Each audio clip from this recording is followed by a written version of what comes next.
Hey you guys, welcome back to the channel. If you're new here, my name's Jeff. Today I want to tell you something. I am setting out to make this channel different from all of the other YouTube stock investing channels. And I'm being pulled in this direction by my instincts. And my instincts are that if you want different results, if you want better results, you got to do something different. So what I've decided to do is to do something I've never done before in my entire life. And this is not hyperbole. I'm not talking big talk. This is for real. So I got a plane ticket. I flew thousands of miles from my home. And I came here because I made an appointment. I got on the phone and I talked with one of the executives at a semiconductor company. And I said, you know what? It's one thing to sit behind your computer or scroll through your phone and look at all these different ticker symbols and company names and buy stocks in them.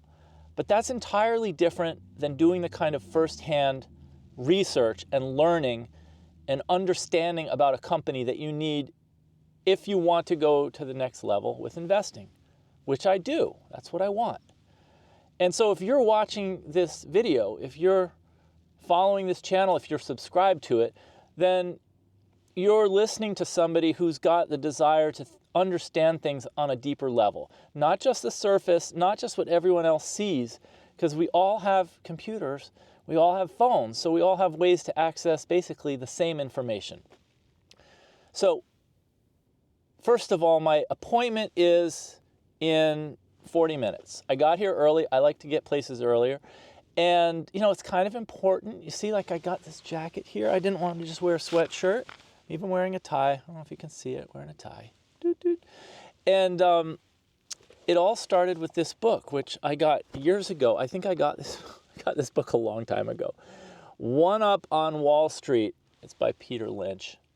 Hey, I'm over here. All right. And there's a part of this book. I lost my page. So there's a part of this book that really inspired me a couple of weeks ago. And so I'm going to find the page, which I just lost. All right, here we go. Here we go. You guys, I found it. Thanks for sticking with me. Okay. So in this one chapter, he says, this is the title of the chapter, the heading, Calling the Company. All right. How many of you guys have called a company that you invest in? I know I don't. Calling the company. Professionals call companies all the time. Yet amateurs never think of it. If you have specific questions, the Investor Relations Office is a good place to get the answers. That's one more thing the broker can do, get you the phone number. So this was written back when a lot of people had stockbrokers. Many companies would welcome a chance to exchange views with the owner of 100 shares from Topeka. If it's a small outfit, you might find yourself talking to the president. In the unlikely event that Investor Relations gives you the cold shoulder, you can tell them that you own 20,000 shares and are trying to decide whether to double your position. Then casually mention that your shares are held in street name. That ought to warm things up. Actually, I'm not recommending this, but fibbing is something that some people would think of, and the odds of your being caught in it here are nil.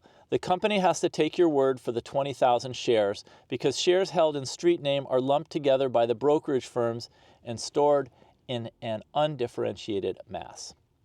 Before you call the company, it's advisable to prepare your questions, and you needn't lead off with, why is the stock going down? Asking why the stock is going down immediately brands you as a neophyte and undeserving of serious response. In most cases, a company has no idea why the stock is going down. Earnings are a good topic, but for some reason, it's not regarded as proper etiquette to ask the company, how much are you going to make? Any more than it's proper etiquette for strangers to ask you your annual salary. The accepted form of the question is subtle and indirect. What are the Wall Street estimates of your company's earnings for the upcoming year? As you already know by now, future earnings are hard to predict. Even the analysts vary widely in their predictions, and companies themselves can't be sure how much they'll earn. The people at Procter & Gamble have a pretty good idea, since that company makes 82 different products in 100 different brands and sells them in 107 different countries, so everything tends to even out. But the people at Reynolds Metals couldn't possibly tell you, because it all depends on aluminum prices. If you ask Phelps Dodge what it will earn you next year, Phelps Dodge will turn around and ask you what the price of copper is going to be. What you really want from the investor relations is the company's reaction to whatever script you've been trying to develop. Does it make sense? Is it working? If you wonder if the drug Tagamet will have a significant effect on SmithKline's fortunes, the company can tell you that, and they can also give you the latest figures for Tagamet sales. Is there really a 2-month backlog on orders for Goodyear tires, and have tire prices really gone up as you've concluded from local evidence? How many new Taco Bells are being built this year? How much market share has Budweiser added? Are the Bethlehem steel plants running at full capacity? What's the company's estimate of the market value of its cable TV properties? If your story is well defined, you'll know what points to check. Better that you lead off with a question that shows you've done some research on your own, such as, I see in the last annual report that you reduced debt by $500 million. What are the plans for further debt reduction? This will get you a more serious answer than if you ask, what are you guys doing about debt? Even if you have no script, you can learn something by asking 2 general questions. 1, what are the positives this year? And 2, what are the negatives? Maybe they'll tell you about the plant in Georgia that lost $10 million last year, but has now been closed down, or about the unproductive division that's being sold off for cash. Maybe some new product has come along to speed up the growth rate. Back in 1987, investor relations at Sterling Drug could have told you if the recent medical news about aspirin had boosted sales. On the negative side, you'll learn there's been an increase in labor costs, that demand for a major product has slipped, and that there's a new competitor in the business, or that the falling or rising dollar is going to reduce profits. If it's a clothing manufacturer you're addressing, maybe you'll discover that this year's line isn't selling and that inventories have piled up. At the end, you can sum up the conversation. 3 negatives, 4 positives. In most cases, you'll hear something that confirms what you suspected, especially if you understand the business. But once in a while, you'll learn something unexpected, that things are either better or worse than they appear. The unexpected can be very profitable if you're buying or selling stocks. In the course of my research, I find something out of the ordinary in about 1 out of every 10 calls. If I'm calling depressed companies, then in 9 cases, the details will confirm that the companies ought to be depressed. But in the 10th case, there will be some new cause for optimism that isn't generally perceived. The same ratio holds, but in reverse for the companies that are supposedly in great shape. If I make 100 calls, I find 10 surprising situations. Or if I make 1,000 calls, then 100. Don't worry, if you don't own 1,000 companies, you don't have to make 1,000 calls. So, what I want to say here is this idea of calling, first of all, is really tough. I've tried making a few calls to companies. A lot of these companies, especially small companies, don't answer their phones. I don't know whether they just go straight to voicemail to filter things out, or if they just don't, hire people to be receptionists. But it's tough to get through, tougher than I think when this book was written. And, email is a great tool, and being a shareholder is a great tool. I wouldn't be here today if I weren't a shareholder. I can tell you that. And I know because I tried to get through the first time without mentioning that I own shares, and I heard nothing. And then I wrote back, and I explained that I do own shares, and as a shareholder, they took me more seriously.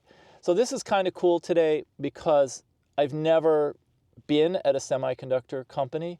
I've never met an executive. I've never had the chance to ask questions.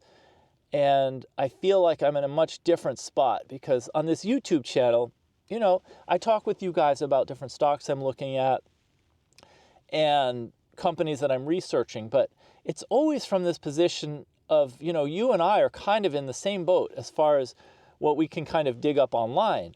But if you are a shareholder of a company, you're a part owner of that company. So as long as the information's public, and I would expect everything that's shared has to be public information that anyone could find, then, it's your right as a shareholder to ask questions to learn about the company.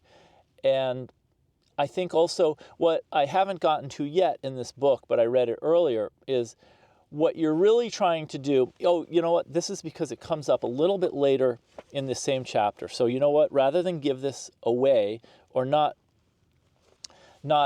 portray it accurately, let me just read from you. This is like story time, you guys. Isn't this great? You got your own friend to read a book to you. A great book. Again, it's One Up on Wall Street. There you go. And that's Peter Lynch.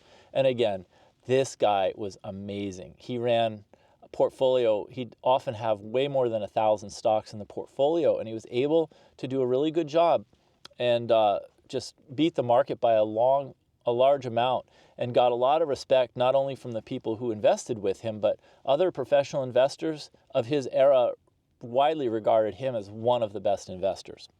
Okay, here's oh, look at this. Here's a heading right here, visiting headquarters, which is what I'm doing. I'm looking at the building right now. I'm at the headquarters of a semiconductor company.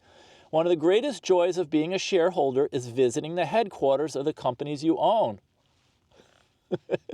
If it's in the neighborhood, then getting an appointment is a cinch. They're delighted to give tours to the owners of 20,000 shares. If it's someplace across the country, maybe you can sneak in a visit on your summer vacation. Gee whiz, kids, just 63 miles from here is the main office of Pacific Gas and Electric. Mind if I stop in for a peek at the balance sheet while you guys sit on the grass in the visitor's parking lot? Okay, forget I suggested it. When I visit a headquarters, what I'm really after is a feel for the place. The facts and figures can be gotten on the phone. I got positive feelings when I saw Taco Bell's headquarters was stuck behind a bowling alley. When I saw those executives operating out of that grim little bunker, I was thrilled. Obviously, they weren't wasting money on landscaping the office. The first thing I asked, by the way, is, when is the last time a fund manager or an analyst visited here? If the answer is 2 years ago, I think, then I'm ecstatic. That was the case at Meridian Bank. 22 years of up earnings, a great record of raising dividends, and they'd forgotten what an analyst looked like. So I think the idea here is, you don't want to invest in companies that everybody else is looking at, that are kind of over-picked through, that everybody's looking at it, because then there's a good chance that they're already pretty expensive. But if it's a company that hasn't had an analyst come by in years, then there's a chance you're getting a really good bargain when you buy the stock. Seek out the headquarters with the hope that if it's not stuck behind a bowling alley, then it will be located in some seedy neighborhood where financial analysts wouldn't want to be seen. The summer intern I sent to visit Pep Boys, Manny, Mo, and Jack, reported that the Philadelphia cab drivers didn't want to take him there. I was as impressed with that as almost anything else he found out. So let's see here. I'm going to skip this little part because I don't think it adds a whole bunch. And here's the other part, investor relations in person. Visiting headquarters also gives you a chance to meet one or more of the front office representatives. Another way to meet one is to attend the annual meetings, not so much for the formal sessions, but for the informal gatherings. And I have been to some annual meetings. I've been to 1, 2, 3 different companies' annual meetings. So I've done that. Depending on how serious you want to get about this, the annual meeting is your best chance to develop useful contacts. So he's advising here that you get contacts at the company, because if you're friendly with them and they recognize you, you can call and you can develop your script or develop your story about what's going on with this company. And he talks about developing the script, I think, earlier in this book. But it's your thesis of what's going on and why you would want to invest in a company. And it doesn't have to be really fancy or complicated. In fact, he says it should be simple enough that you could explain it to like an 8-year-old who didn't even know anything about investing or stocks. And I think he says you should be able to stand in front of a mirror and just explain to yourself or explain to another person very simply and quickly what the company does and why you're investing in it. Okay, let's get on here. The annual meeting is your best chance to develop useful contacts. It doesn't always happen this way, but occasionally I sense something about a corporate representative that gives me a feeling about the company's prospects. When I went to see Tandon, a company I dismissed in the first place on account of its being in the hot floppy disk industry, I had an interesting encounter with the investor relations man. He was as polite, well-scrubbed, and well-spoken as any other investor relations person. However, when I looked him up in the Tandon proxy statement, among other things, proxy statements tell you how many shares are owned by the various corporate officers and directors and how much those people are paid. I discovered that between his Tandon stock options and direct stock purchases, this man, who had not been with the company very long, was worth about $20 million. And in today's dollars, that would be about $50 million. Somehow, that this average person was so well off, thanks to Tandon, seemed too good to be true. The stock already had gone up 8-fold into high PE euphoria. Thinking about this for a minute, I realized that if Tandon doubled again, the investor relations man would be worth $40 million. For me to make money in the stock, he would have to get twice as rich as he was already. And already he was many times richer than I figured he should be. The whole setup just wasn't realistic. There were other reasons I declined to invest, but the interview was the kicker. The stock dropped from 35 1/4 to 1 3/8, adjusted for splits. I had 2 identical reservations about the founder and principal shareholder in Televideo, who I'd met at a group luncheon in Boston, and he went on and gave some more detail there. I could never prove this scientifically, but if you can't imagine how a company representative could ever get that rich, chances are you're right. So I'm going to wrap this up there. I wanted to share that with you guys. Also wanted to read it. I don't know if I would force myself to read that much before this meeting, but it's good to kind of get refreshed on what matters before an important meeting like this. I've actually taken some notes and made some questions and researched the person I'm meeting with because I want to be prepared. I don't want to show up and just be like, hello, I invest in stock market, your company. I like semiconductor. So I have some ideas, some questions about who their customers are, about the demand for the product, and about who some of the competitors are in this field. I'm interested in learning not only about this company, but, Warren Buffett often said a great question to ask when you're considering buying a stock is, if you had a silver bullet, just one bullet, and you could shoot it at one competitor, who would it be? And I like that question because it's a way of saying who's the most dangerous company in your sector. And that's also another way of saying who should I look at? Because if the person you're speaking to at their company is like, you know what, I'm kind of scared at them because they're smart and they are fast and they are good and they are a threat to our market share and they're a threat to taking our customers, then maybe as an investor, I should be taking a look over there. So that's actually one of the questions I want to ask is, which of your competitors do you wish you could take out? And that will give me an idea for future investments. So that's why sometimes, you just got to do something different, like I said at the beginning of this video. And there are enough YouTubers who, Google around and scroll around and then come up with ideas. But I thought, how can I do this different? How can I share with you guys something that's unique?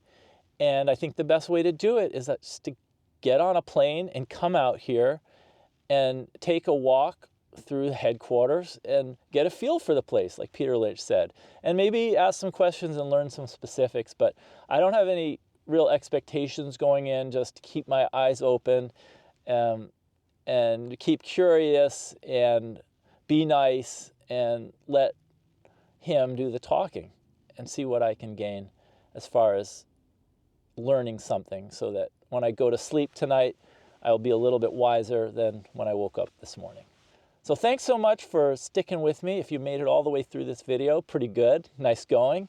I think truly investing and getting ahead in this game requires patience and focus and doing things that other people either don't have the time to do or don't know that they can do or aren't willing to spend the time to become really great at what they're doing. So I hope that this here helps me to learn something, and that in turn, whatever I gain from my tour of the first semiconductor company I've ever been to is something that I can share with you guys later and maybe help to enrich your lives. So thanks so much for watching. If you want to learn more about semiconductors or maybe even this company I'm about to visit today, then subscribe to the channel, and that way you will get a notification whenever I post my next videos.